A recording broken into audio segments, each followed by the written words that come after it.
Today, 99% of the population is asking for a new way of life because it's clear that the old systems don't work anymore. We want new systems that provide abundance for all of humanity to thrive instead of just a select few. Imagine if everyone thought the same thing for 1 minute. According to physics, it takes less than 1% of any population focused upon the same intention to spark a widespread change in consciousness around that intention. We are all connected, which is why every thought we think and every emotion we feel has a changing effect on everyone else. Indigo Minute is a world experiment that uses the power of positive unified thought to create real change in our world. All it takes is 1 minute a day to add your focused positive thoughts to the snowball effect of all our positive thoughts in attracting the changes we want now. Join us in imagining heaven on earth and just watch the changes that follow. Will you take the Indigo Minute Challenge? At 333, imagine world peace and abundance for all for 1 minute. First, how are you doing? I'm awesome. Perfect. Can you just introduce yourself and just talk about the current work you're doing now? Yeah, my name is Dave Kalstein. I am a Hollywood writer-producer. I work on a show called NCIS Los Angeles, which is a CBS show starring LL Cool J and Chris O'Donnell. I'm also a martial artist who does work with Sayoc Kali. Sayoc is the Filipino martial art, and we do all sorts of things that are universal concepts, teaching people about mastery, not just physical, but also mental. So those are kind of my two focuses in life. And what is the greatest challenge you have to overcome to get to where you're at now? Well, it's funny because the greatest challenge is, first of all, understanding there is a goal. Like, what is your goal? A lot of people say they want something, but they don't know what it is. Like, they want to write a script, but they don't know what the script is about. They start the first 10 pages, but they lose focus. That's because they don't have a mission. They don't have anywhere they're going. So I'd say first you got to figure out where you want to go. When you're a little kid, what are you dreaming about? I was fortunate in that I always liked to write stories, and my parents never really took that away from me. I took myself away from the mission. I thought I was going to be a lawyer, I thought I was going to do all these other things, but by the time I was in my mid-20s, I kind of realized that my first job out of college was an assistant job at GQ magazine, right? Like Devil Wears Prada, but for guys. It's the best job ever, right? But I realized it wasn't for me, and I had to take that chance. And the chance that I had to take was believing in the little Dave. Wow, so I had to get back in touch with that self and say, am I brave enough to do this? Because ultimately, you're the person that has to unlock that. So finding that mission is super important. And a lot of people, like, they work out a lot, but they got nowhere to go with it. You know, they're just doing the same thing every day over and over again. So where are you going? So how did you muster up the courage to overcome that fear of taking that leap of faith into a whole new career direction? Well, I think there's two ways to look at it. The first way is, if this doesn't work out, I'm screwed. And the other way, the way I choose to look at it is, when this does work out, life will actually be what it's supposed to be. Perfect. And that's something that people say it can't be taught, but I know it can be taught. I know you can train that. I know you can be trained to believe in yourself, because human beings, when we come out of the womb, we're all equal. So what kind of people do you surround yourself with? Do you surround yourself with, like, mastery level people, or people that want to be masters? Or are you just hanging out with a bunch of dudes, drinking beer, watching football? You know what I mean? So you have to make some hard choices. But surrounding yourself with people who believe in themselves is a great first step. And being a master storyteller, what goes into telling a good story? It's finding out what it is you want to say, and then realizing a story is like a fight. Right? In a fight, you see two boxers or two fighters come out, and they look at each other and they read each other. Like, am I going to be a counterpuncher, or am I going to be a puncher? And the story could be like, do I want it to be a mystery, or do I want it to be a romantic comedy, or whatever? But what is the thing that touches you? And then it's on you as a storyteller to translate that concept into a language that people can understand. So with my work in NCIS LA, you know, it's a show that millions and millions of people watch it, right? 200 countries. So the stories I want to tell are still personal, but the lens through which I offer them to look at it is something that's very accessible. Because if people on this show cannot understand my story, I failed. If it's too complex, if it's too slow, they're used to a certain pace. So I have to feed it to them at the pace that they need to understand and to learn. So, you know, that's very difficult, though. It's because you have to subvert yourself and think about who else is receiving the story. You know, because a lot of writers, they get so in their own head. They don't talk to people. They shut themselves in. Yeah. It's like the stereotype of the writer smoking cigarettes and drinking coffee late at night. You know, how much quicker could he get to his goal, which is finishing the project, if he just had people, and they don't have to be writers, just to say, hey, I've been thinking about this. But you have to get past self-consciousness. You have to get past insecurity, and you have to take chances. Right. And, you know, being in Hollywood and part of the movie scene, TV scene, what is it that triggered you to become interested in biohacking? It's interesting because a lot of people think that I found biohacking through Hollywood, elite performance, high performance. I actually heard about biohacking from my martial arts instructors in Sayoc. They're a very unique group. Everyone is really good at something. You know, like I started out in Muay Thai at 10 years and I showed up and I was like, wow, I don't know anything. And then you go out to dinner and you realize they're also very smart. And one of them said to me one night, have you tried this bulletproof coffee? Butter coffee. So I checked it out and I reported back and I'm like, this stuff is actually pretty good, it works. And that began my journey. You know, it was the coffee. Then I learned about the biohacking movement, that people were taking their health into their own hands. And of course, I had to find a way to do that, you know, intelligently. Like it's the same way, I'm not gonna just bring out a blade and swing it around. Right. I need someone to guide me. And in that case, it would be doctors or the other SOC guys. Because, you know, I'd always say, because once again, it goes back to who do you surround yourself with. Right. And as a biohacker, I would never do something just in a room. Because if it was me just in a room, next thing you know, I've hacked myself into something that doesn't look like me anymore. Right. So it's always about, for me, biohacking was a way to bring something back to my community as being kind of like, what do they call it, N1? You know, like the first experimenter. Yeah. So that's kind of how I found out about it. And because a lot of it was about, physically, it started out as physical. How can I train longer? How can I train harder? How can I be more focused? And then I realized that the physical only gets you so far. You know, I was already a pretty physical guy when I started martial arts. I was an athlete, this and that. But as you see, very few people are able to see perfection in any area of life. So since we're talking about martial arts, think about how many people have never seen the perfect kick thrown. You know, once you've seen perfection, you can try to replicate that. And so the biohacking thing took me down the physical path, but then it's like, wow, it's not just physical, it's mental too. So how do I create myself as a deadly person mentally? Right. And that is sort of what led me to neurofeedback, what led me to meditation, and something that I found like a lot of mastery level people, not just martial artists, but actors I work with or other writers or artists, they are already at a mastery level mentally, so I had to almost catch up. So that's what biohacking helped me do too, because they have arrived at that conclusion through their own 40 years of experience, 20 years of experience. They've earned it through the repetitions they've burned. Right. So how do I achieve that in a shorter amount of time? Well, listen to their teaching, number one. Number two, pursue avenues that can make me better. Right. So that's what biohacking is to me. Right. And as you started exploring biohacking, you stumbled upon 40 Years of Zen. Yeah. So can you tell me what that is, first of all? Yeah. I didn't stumble upon it. It's sort of Dave Asprey, it's sort of the top rung of Dave Asprey's stuff. I mean, it's the most expensive one. Right. It's the one most shrouded in mystery. Basically, 40 Years of Zen is a technology of meditation where they hook you up to an EEG machine. And the guy who created it has analyzed the brainwaves of Zen masters or other master level people, and he knows what those waves look like, and they're called alpha waves. And so what the training is you were hooked up to this machine, and you're kind of in this meditative state, and every time your brainwaves mimic the master brainwaves, you hear these tones around you given by speakers in this dark room. So if you think about a regular person that meditates, they shut off their own mind.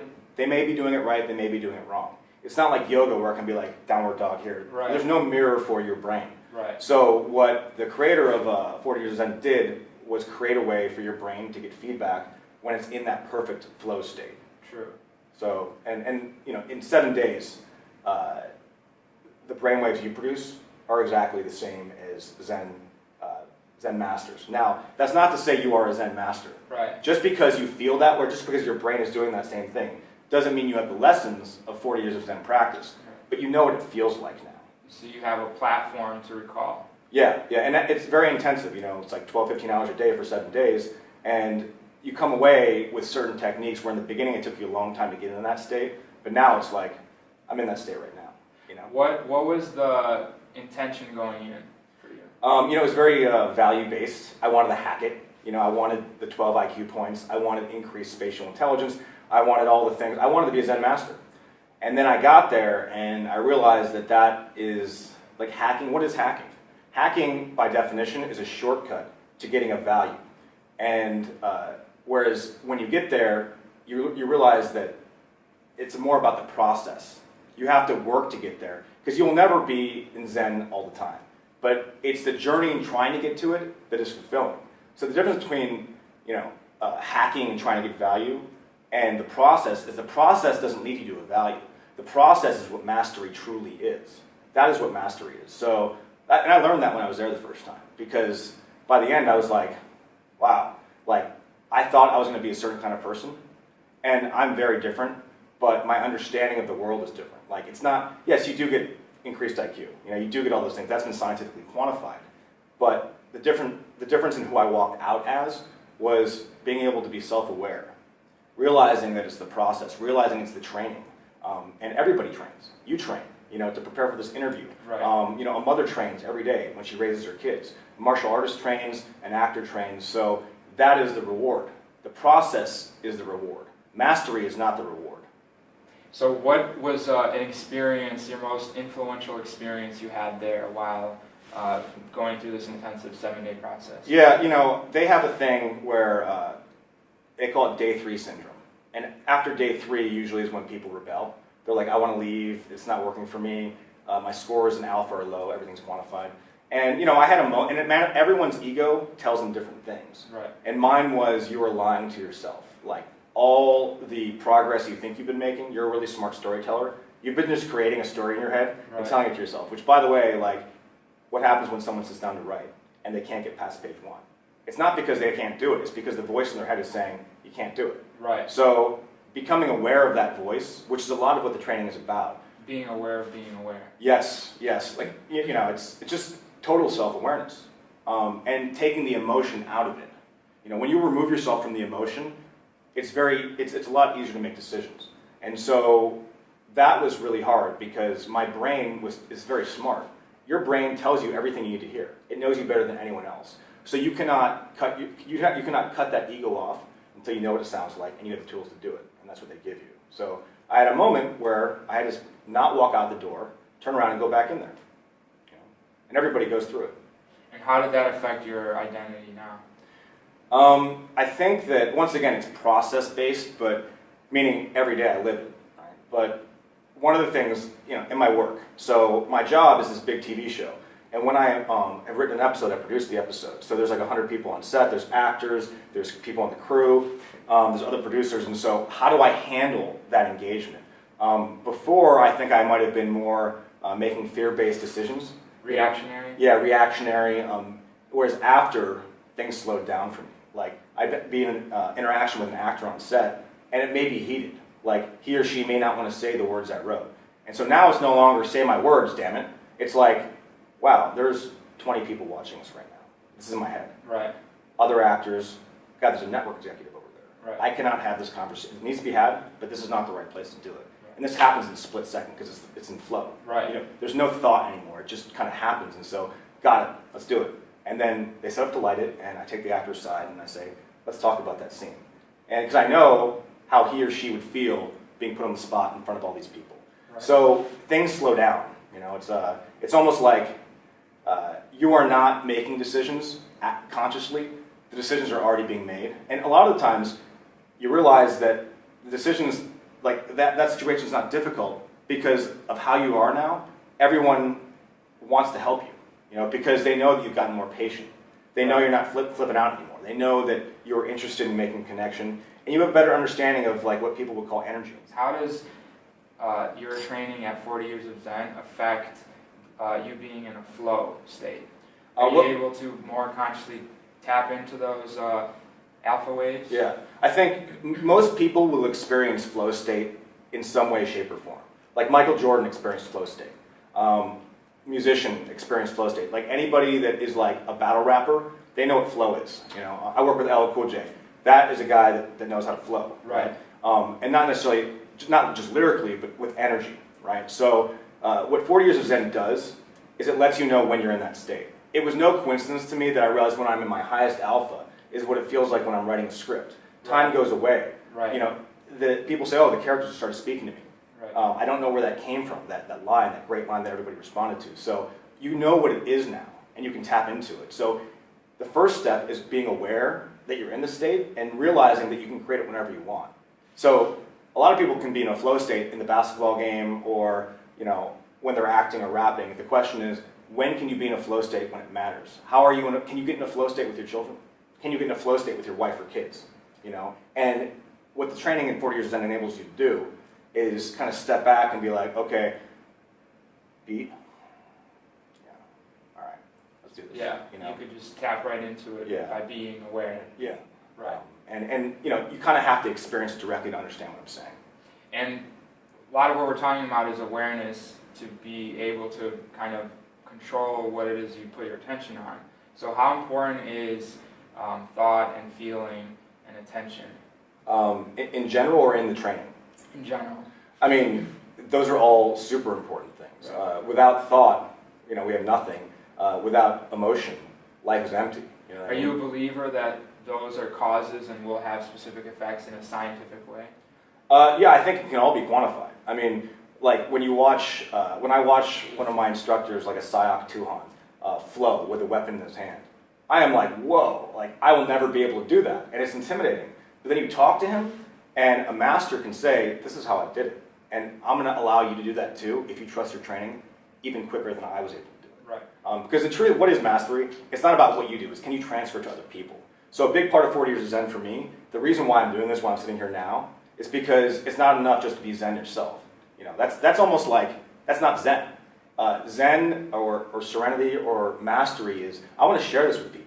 I'm going to talk to people about this and let them know that that world exists and that it is quantifiable. I think anything that we call spiritual or emotion, all that stuff can be quantified. It's a matter of how clearly you are choosing to see. And the training allows you to kind of step back and see it more clearly. Have you found that there's a greater impact when you brainstorm with others on specific intentions than just by yourself in a room? Yeah, it changed.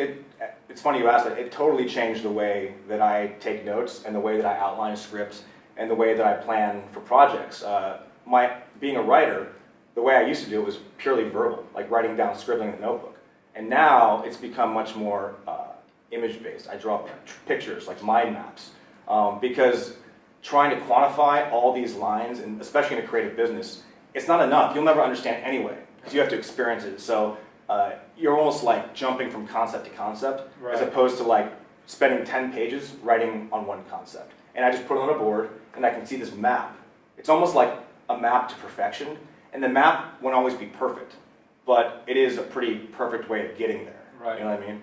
Do you use it in a physical way, this map, or do you do it through like a computer? Are you doing it on a blackboard or something? I mean, the one thing that I also realized through 40 Years of Zen is perfection or mastery is universal. So the templates that I might use in my Sayoc training, like my martial arts training, is the exact same template that I use when I write a script for CBS. You know, there are still targets. There are things I want to express. The targets are different, obviously, but the technology is the same. If it's true, if it's pure and perfect and mastery based, I should be able to. Everything I just told you, you should now be able to take and put into your world.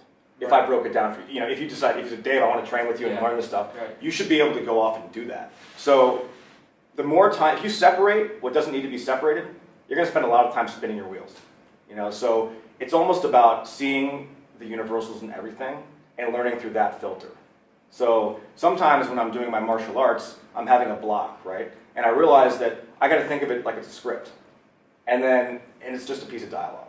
And then I get that movement. Sometimes when I'm doing a script, I'm so based in thought, like you were talking about before, thought, I need the flow. I need to get away from the conscious thought. And so then I'll just get up. People think meditation is just sitting here like this. Right. That's not how we do it. Right. Meditation's a moving thing. For some people, it's Tai Chi. For a Sayoc guy, it might be moving with a live blade. Not fast in the movies, like just slow. And you realize that's the alpha state.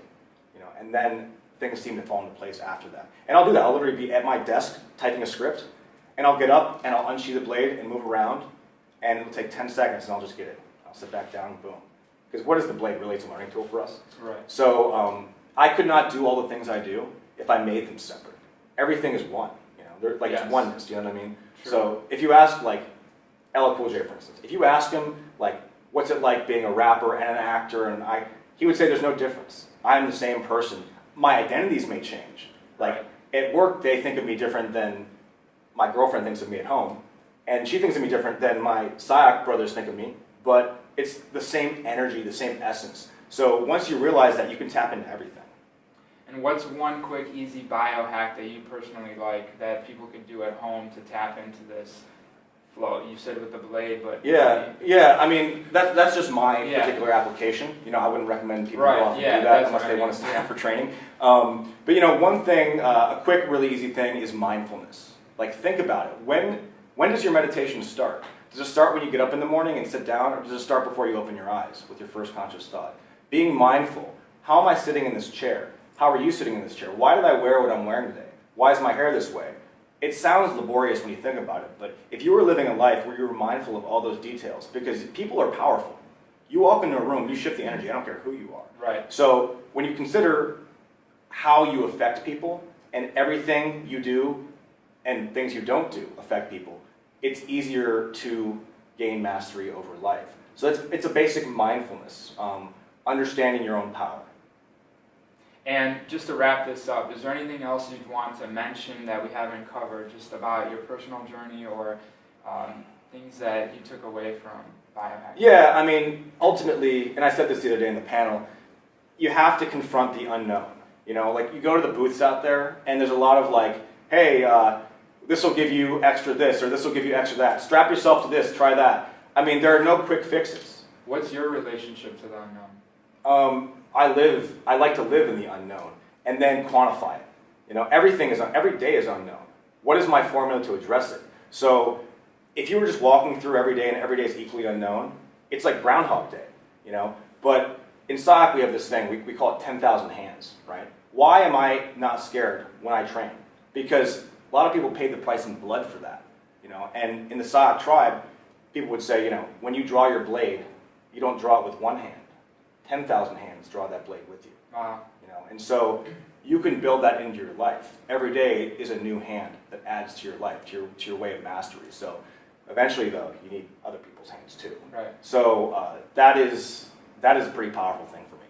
You know, and seeking out people, but realizing the people you seek out had better be pretty darn good if what you want to do is big. Right. You know. Perfect. I'd love to end that on that note. Good. Thank you Cool. so much for joining me. Yeah.